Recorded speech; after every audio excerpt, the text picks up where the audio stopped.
Kindiki kwayo jopiny mondo kik chik itgi ne weche mabende mane en jalup jatend piny Rigathi Gachagua osebedo ka wacho ni tulo nyalo biro muoch e pacho kae, ka bende omedo ni piny owacho ok biyie mondo tulo moramora obed e pacho kae. Kolose ka chung od bura ma Kitui East, Kindiki olero ni sirikal mamalo dhi nyime gi nywando wakini jobodaboda kod jo Kenya duto ma bende timo ohala matindo e chenro mar bero uchumi ma pacho kae.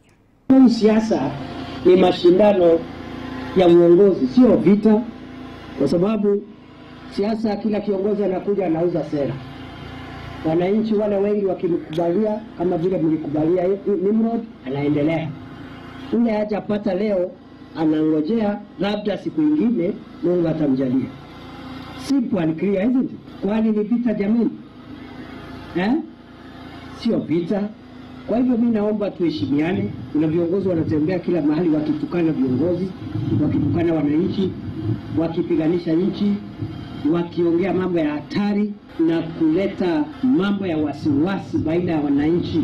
I want to assure you, as the Deputy President of Kenya, God loves Kenya so much, and the government will do whatever it is to make sure our country is stable and safe today, tomorrow, and forever.